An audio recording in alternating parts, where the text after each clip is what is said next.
Throughout the ages, mankind has created an astonishing array of technologies, devices, and weapons that have been lost to the pages of history.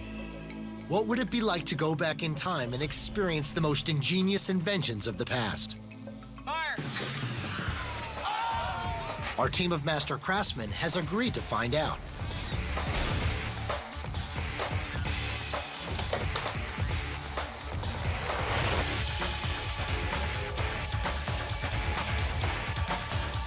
Together, for the first time in history, we've asked the guys at the Scare Factory to bring back to life the most creative, inspired, and deadly inventions of all time. The goal is simple: to relive the past by exploring, experiencing, and surviving history. Outside Columbus, Ohio, the guys at the Scare Factory are planning a new round of historical experiments. What we're doing right now at Scare Factory is what you would call experimental archaeology. There isn't really a better way to learn about history than to actually recreate it. We're making ancient torture devices and weaponry and building it today and really testing it and watching his history come alive in the shop. Dusty, one of the carpenters in the shop, has decided to explore one of the most brutal devices of torture and execution: the breaking wheel. So they would lay somebody on it, and then they would smash and break their bones with a hammer and then weave them in and out of the spokes. So it should be a pretty fun project. The device was built out of a large spoked wheel. Typically, it was mounted on a stand so the wheel could spin. An executioner would spread victims across the wheel and methodically break their arms and legs with a large hammer. They'd strap you down and just go around and start breaking all your bones with a hammer, spin you, just randomly breaking bones, and it sounds pretty terrifying. For a macabre twist, the victim's broken limbs would then be woven through the spokes for public display. Oftentimes, the wheel was spun, adding to the agony and spectacle of the event.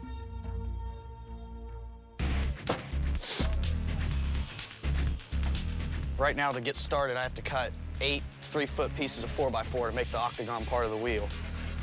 And then I'll assemble that and then start assembling in the dowel rods and the centerpiece and then the stand. As with many torture devices, the breaking wheel was born out of practicality. Any large wagon or cartwheel would do.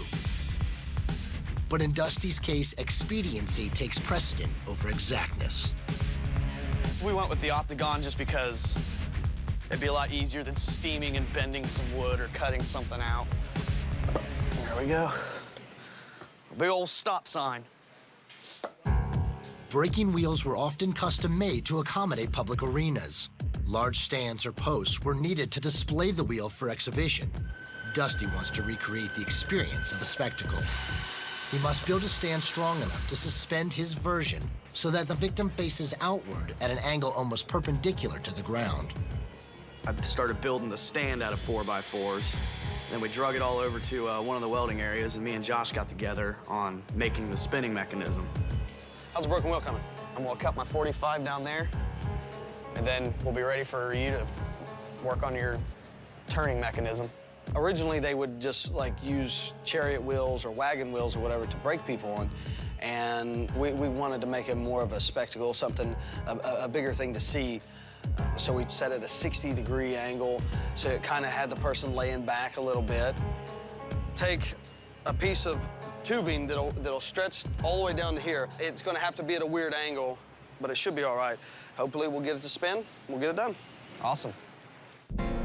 Josh and Dusty's breaking wheel will have to be angled at 60 degrees. The challenge is to fabricate a shaft strong enough to support the wheel with its victim and allow it to spin freely. Dr. Keith Pepperell, an expert on ancient technology, is key to recreating these devices as accurately as possible. With Dave, he joins Josh and Dusty to lend some insight to the breaking wheel. Wow, you've got a breaking wheel there. At least the plan of one. This is the right size, and it's going to do the job. Absolutely. And you're going to tie. You're going to spread eagle the victim. And right. Well, ideally, that's what we're thinking about doing is taking our dummy and just pulverizing that thing and trying to bend them and just weave them throughout these spokes here. Okay. Yep, it's great. It looks exactly the right size, the right shape, and will do the job perfectly. The most popular references to the breaking wheel involve St. Catherine of Alexandria, who was a Christian woman. As a result of her defending her Christian beliefs, she was sentenced to the wheel. Roman Emperor Maxentius had ordered Catherine's execution. According to legend, when she touched the wheel, it immediately disintegrated. Later, she was made a saint by the Catholic Church for defending the faith against Roman paganism.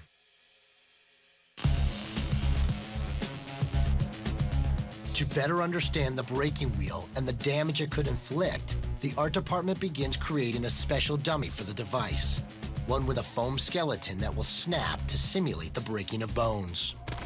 What's happening? This is rigid foam I have for breaking bones.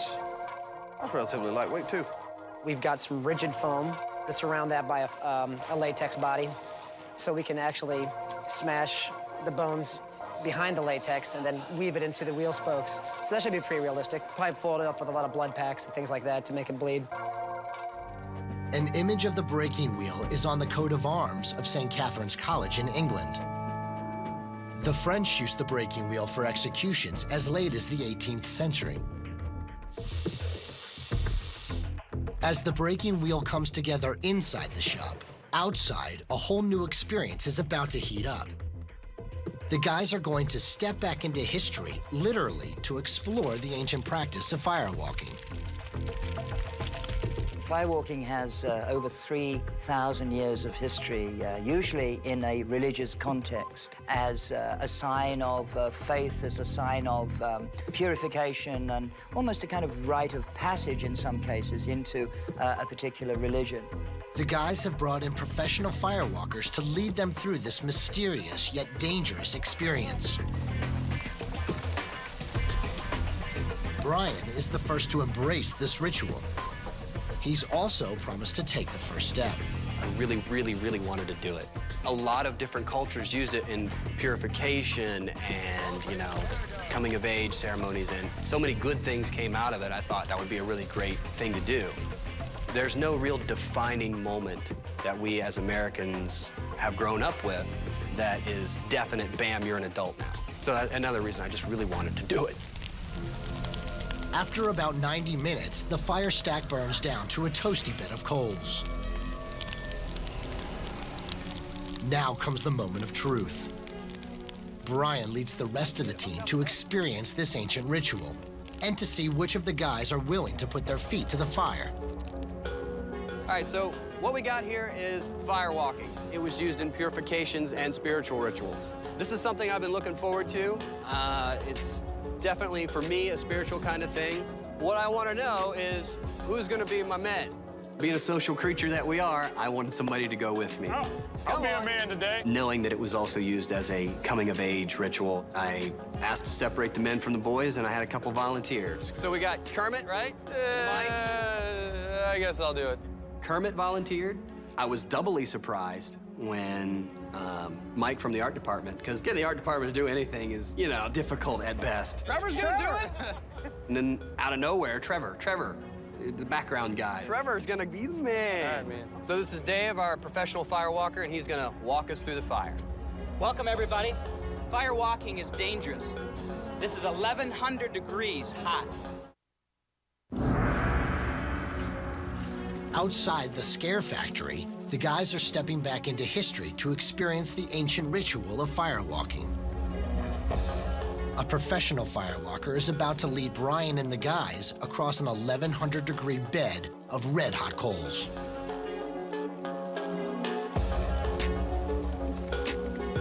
Here we go. Yes. Yes. Yes. Yes. Yes. The first time I went through, I kind of surprised, you know, a little bit. It's more like if you took your hands and just whacked them together real hard, and you get that kind of hurt tingle. Yes. It didn't burn as much as I thought it might, but I did notice that as I was walking through, I started to focus more, and I think maybe that's what the whole firewalk is about is actually being able to focus and maintain that focus. Firewalking is not a mystical trick. It comes down to physics. Coals and flesh are low thermal conductors. The guy's feet never made contact long enough for the heat to fully transfer to their skin. Okay, last chance, anybody that's been waiting, now's the time. Okay, let's hold on. It's a little bit less than 1,000. The guys on the sideline decide to share the experience. Watching their comrades put flesh to fire inspires them to follow in their footsteps. It was a lot easier for me to walk on the coals, surrounded by, guys that I work with, guys I'm friends with. If I was by myself, I don't think I'd have been able to do it. I think I'd have freaked out. I'm impressed. Despite its spiritual origins, firewalking is often used today in modern motivational seminars and fundraising events. That's it. Looks like it. Good job, man. All right. You faced your fear. Great, good job. The guys have passed through the veil of history and embraced the mystique of firewalking unscathed. So use that same experience that say, okay, I've walked through fire, literally. I can accomplish whatever it is I'm trying to accomplish.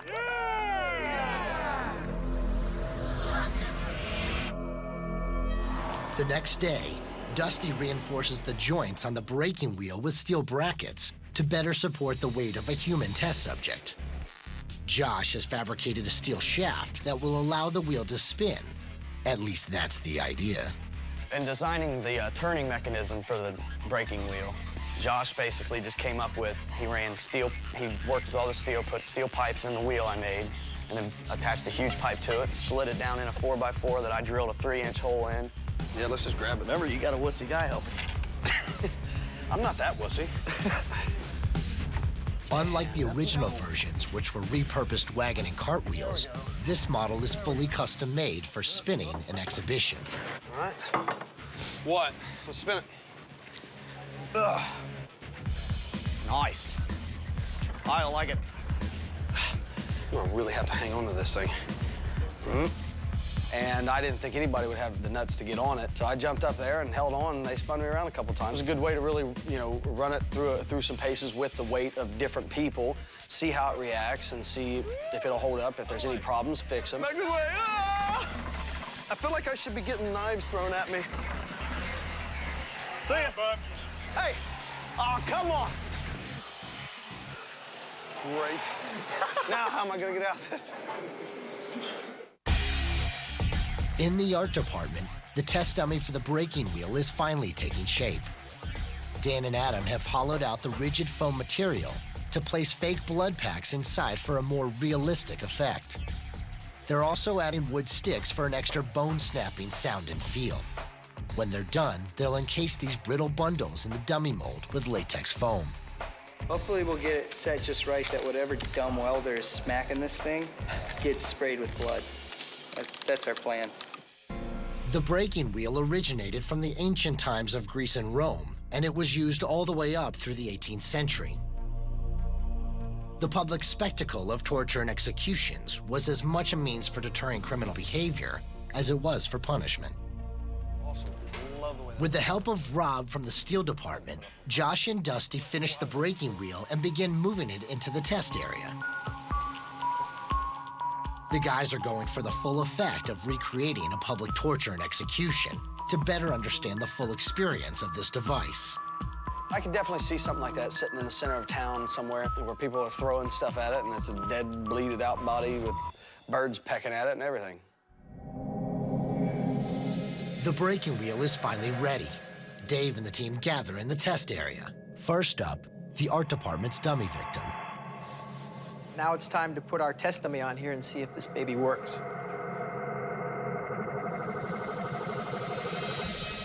The art guys did another great job of creating a character so that we could see, and in this case here, the breaking of bone.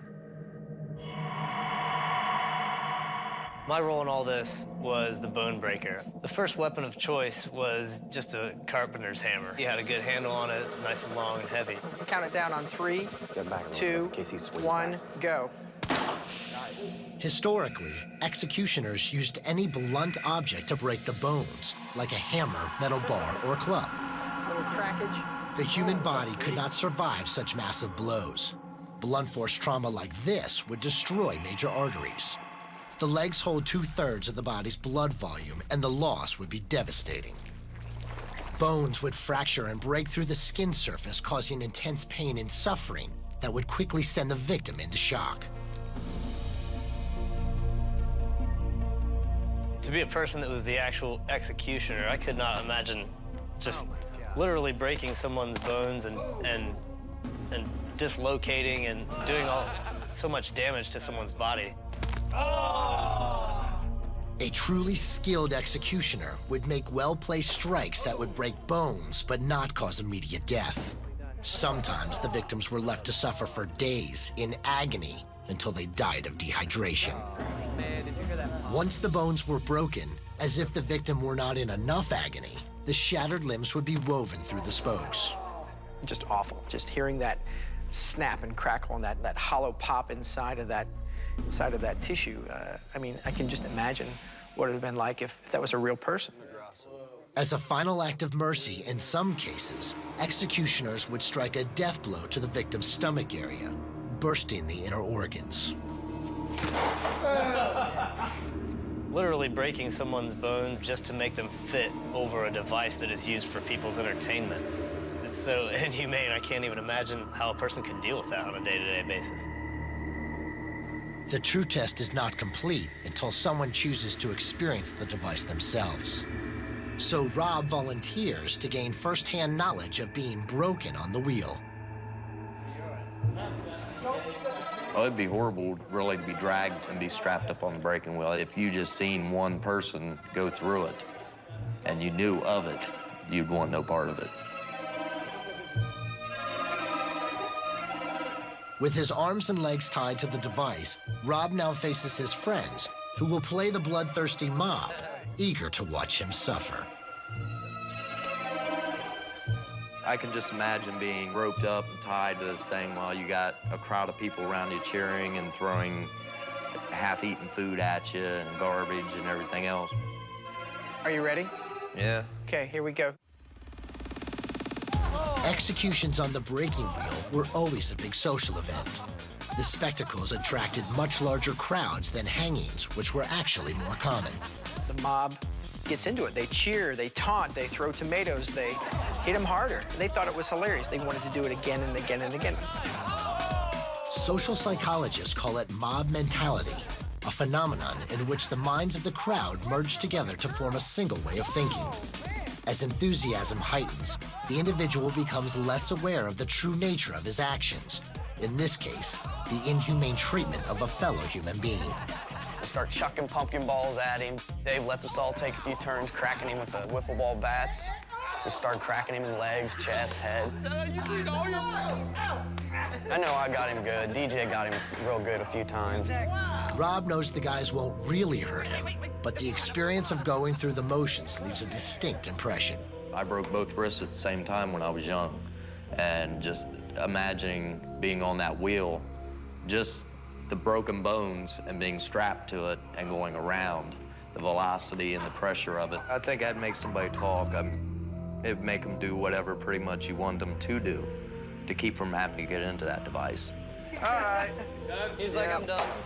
All right. That was fun. Yep. By the 1800s, the breaking wheel fell out of use, leaving behind one of history's most cruel and unusual forms of punishment.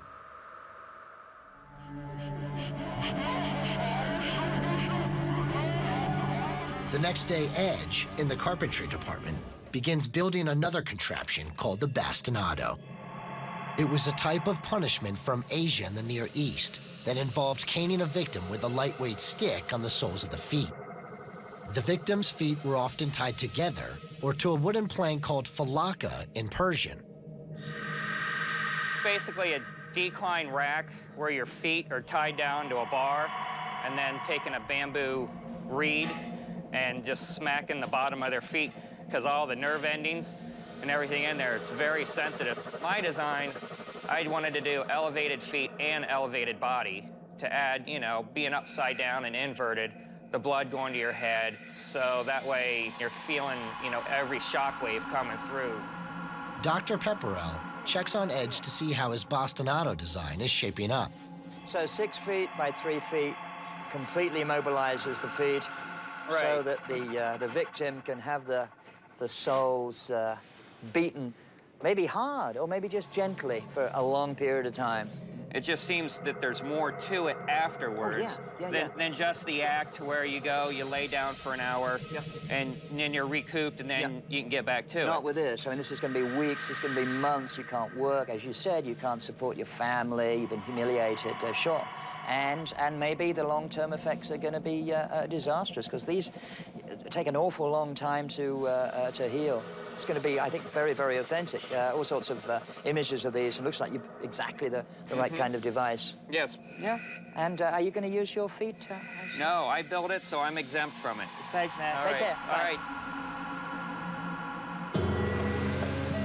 The method of beating was very unique.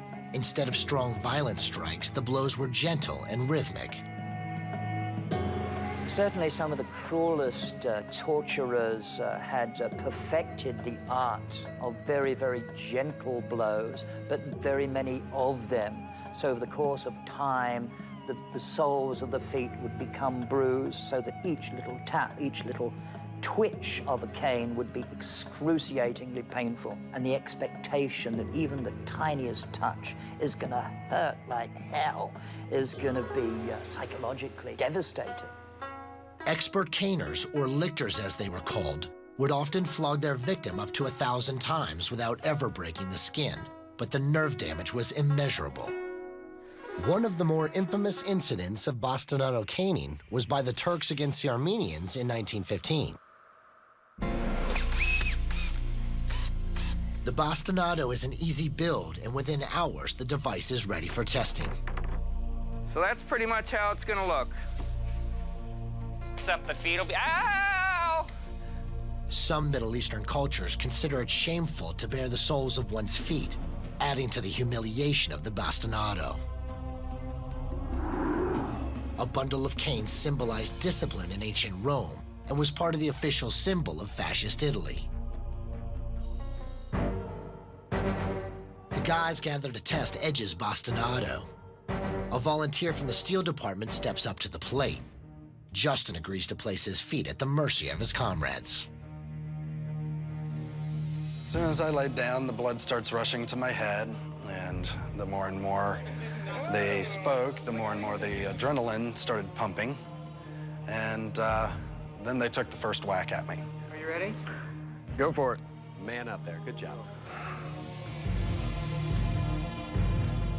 Now, Justin will experience firsthand the same incessant, rhythmic flogging on his bare feet that made the bastonado such an insidious form of punishment. It's actually painful, quite painful. I think we should do it harder.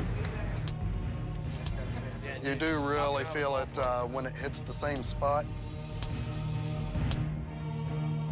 On Edge's custom-made incline, Justin is uniquely positioned to receive maximum discomfort.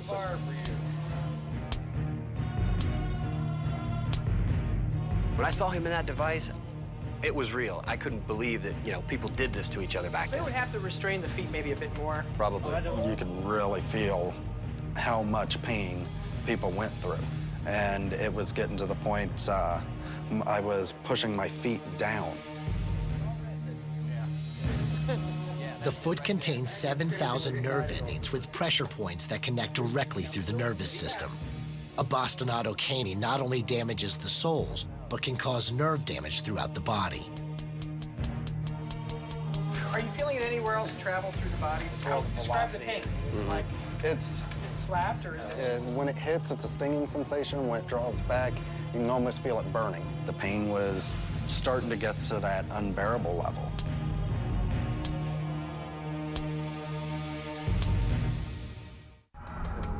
On the Scare Factory floor, Justin, one of the steel cutters, is at the mercy of the bastonado, a device used for caning the feet. It was real. It was very real. It's not a joke. It's quite painful. What do you think? Justin, are you done? I'm done. Ah, good sport. I went the full way, and I took it as long as I could. And after a while, it's like, okay, enough's enough.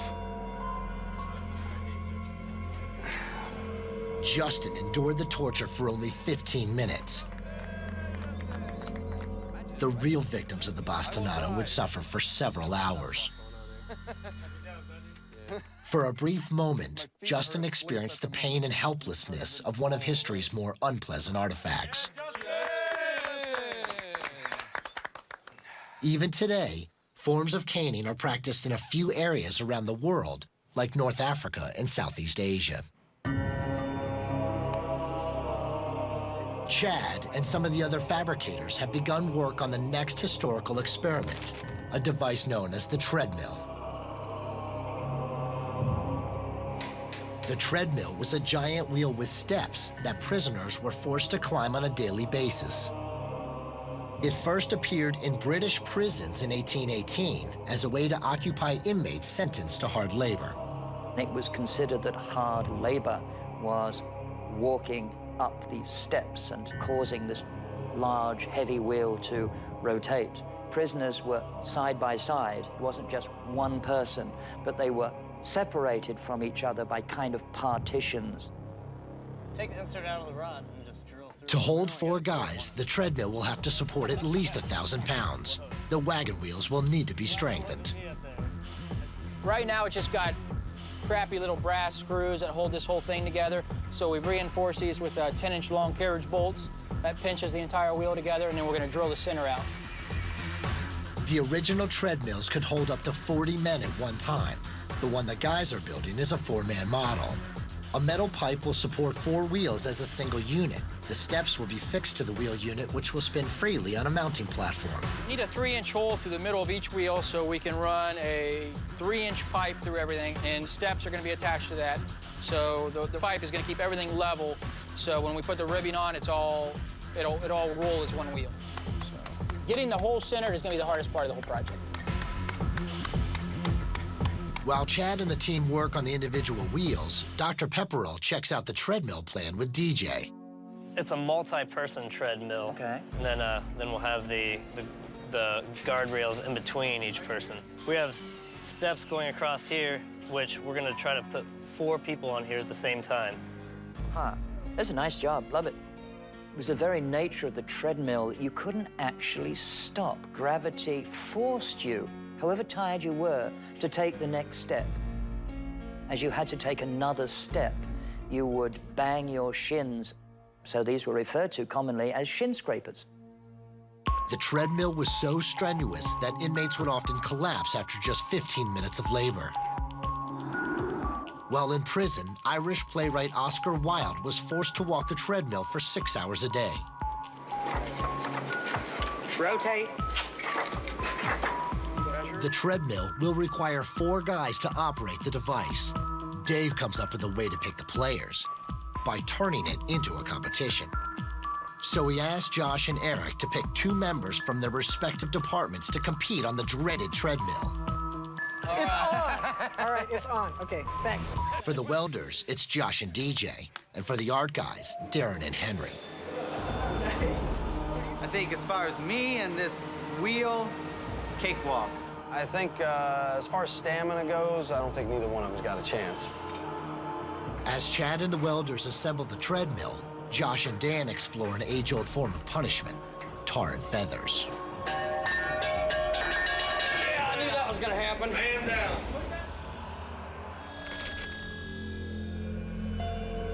The history of tarring and feathering goes back to the Crusades, but it was particularly effective in colonial America when British tax collectors were driven out of town after being tarred and feathered by angry colonials.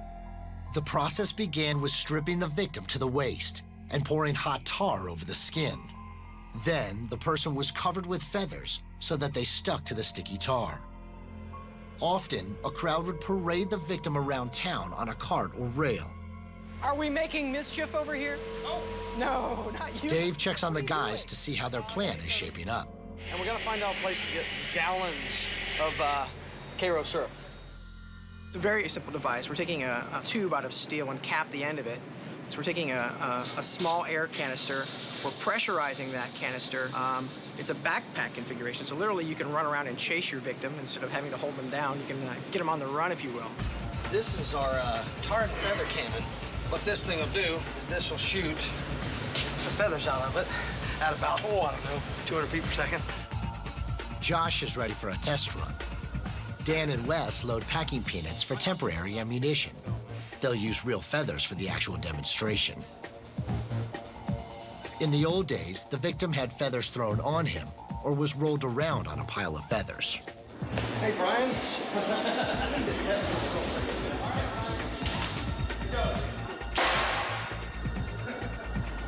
Good test. Okay. I think that was successful. Definitely. Good job. King Richard the Lionhearted ordered thieves to be tarred and feathered during the Crusades. Joseph Smith, founder of the Mormon Church, was tarred and feathered for alleged acts of depravity in 1832. The main goal of tarring and feathering somebody was to submit them to extreme humiliation. The guys need a volunteer. Once again, Justin offers to play the unlucky victim. He also agrees to be taken by surprise so they can play out the full experience of a mob tar and feathering. Chad and DJ, playing the angry mob, take Justin and prepare him for the humiliating spectacle. Historically, the victim was restrained against his will so that the tar could be applied to his body. In this case, the guys tie Justin's arms to a rope hanging from a forklift. Above, Kermit gets ready to pour the sticky liquid. Now in position, Justin waits blindly for the unpleasant moment. Your heart starts beating a little bit more. You start thinking about what's about to happen. That anticipation almost drives you nuts. The guys at the Scare Factory are recreating an early American form of punishment, tar and feathers. Justin, playing the role of the victim, is about to be covered with a tar-like liquid. You know it's coming. You know they're going to be laughing at you, so you feel a little bit of humiliation at the same time.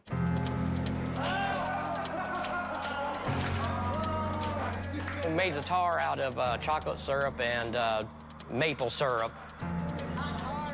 You know, the maple syrup giving it the nice, thick, sticky coating, and then using the chocolate syrup to give it the tar look. I can't imagine what it would be like to have boiling hot tar poured all over you. And afterwards, it lasts. The tar would frequently be heated to more than 100 degrees Fahrenheit, and this would obviously result in severe burning and blistering and be incredibly painful. Josh and Chad, wielding air-powered feather guns, complete the spectacle. In a real tar and feathering, pain and disgrace went hand in hand. The feathers would stick for days, making the person's shame clear to the public. The humiliation factor of it was extremely large, too, considering afterwards they looked like a chicken. And it's kind of neat to actually see what went on for real and be able to witness it and be part of it firsthand. So you can kind of get the rest of the atmosphere of what it was like to be living back in that time period. Back in the welder station, the treadmill experiment is reaching critical mass. With the steps mounted on the wheels, the guys are now tackling the problem of tension.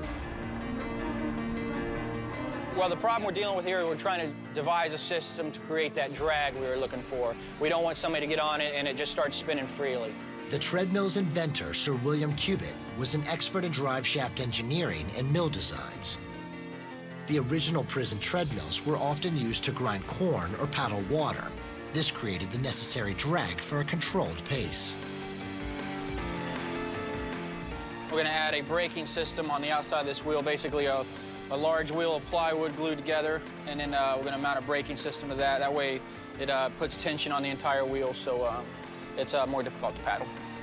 Large wooden discs will be mounted at each end of the wheel shaft. Carpenter's clamps, attached to the posts, will pinch around the discs to create drag. just like a car's disc brakes. When we get the brake and everything mounted, we'll be able to stop it and lock the whole thing in place.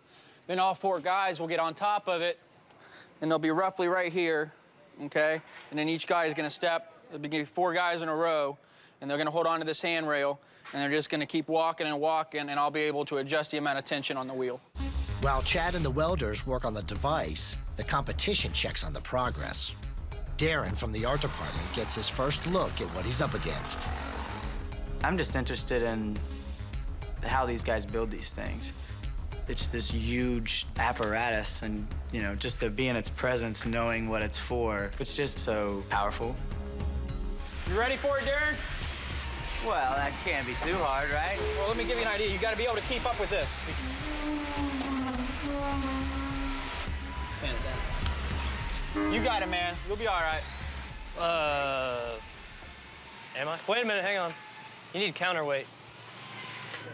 I think that I could do this. Making people exercise it. It's just like a treadmill, you know? It's just like walking up steps for a long time, right? I don't think that thing looks that tough. That's all I'm trying to say. People have walked on treadmills to generate power since Roman times. Usually it has been reserved for slaves. Sir Cubit's treadmill was the first designed specifically for prisons, with no purpose other than to exercise and occupy the user, like a Stairmaster for prisoners. As the competition gets closer, Josh comes up with a safety harness system for the treadmill.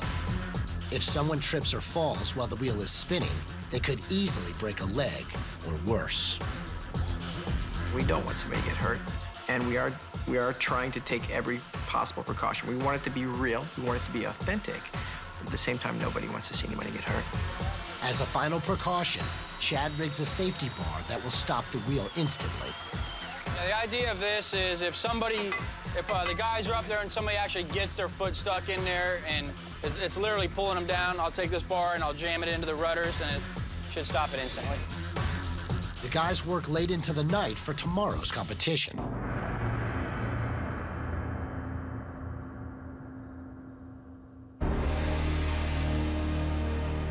The moment has come. Sporting helmets and shin pads, the 4 competitors enter the test area to finally take on the treadmill. For the test, the 4 guys will run the treadmill until there's just one man standing, to see how exhausting the device might have truly been. Representing Steel, we have DJ and we have Josh. In the red corner, Henry. And love on his forehead, we have Darren. Let's get on the wheel and see what happens. Before starting, they must first put on the safety harnesses. The original treadmills did not have protective gear. Bloodied shins and broken legs were a common hazard for prisoners. All right, guys, let's take a minute and check our safety gear. So if you were to fall, let's individually. We took particular time in making sure that the rope harnesses were properly taut. It made me a little nervous. I don't want a compound fracture doing some freaking wheel. I was nervous up there, and I just didn't want to break a leg. Is everybody confident in their rigging? Everybody's happy? Everybody's ready to go? Kermit and Brian will control the drag with the tension clamps at either end, while Chad mans the master brake. Let's pull the master brake. Guys, ready? Secure yourself. Slowly walk back to your walking position. We're gonna start right now and go. The first time that wheel jumped and started spinning fast, I was totally not ready at all. Prisoners sentenced to the treadmill had to climb the device in rounds of 15 minutes on and 15 minutes off, 8 hours a day. As the guys are learning today, this punishment was not only grueling, but dangerous. Yeah, it's hard to imagine what it was like to do that 15 times a day. It would just basically tear your body down after 6 months or years or however long you were subjected to it. Don't get your foot caught, don't get your foot caught, don't get your foot caught, and that's it. That's the only thing that's going through your head. Because this is a competition, the pace is much faster than it would have been back in the day. But even at a slower pace, the fatigue level on the prison treadmill was still higher after 8 hours of labor. I think if I was a convict in the 1800s running on this thing, I would have been had. I was exhausted. I just didn't have the upper body strength because a lot of it was holding ourselves up with our arms. Once Darren went down, I looked over at Henry and gave him the old evil eye. I was like, you better hang on, dude, because if I don't slip, if I don't wear out before you do, I'm taking you out. I was like, I'll be damned if I was going to let Josh beat me, so that kept me going.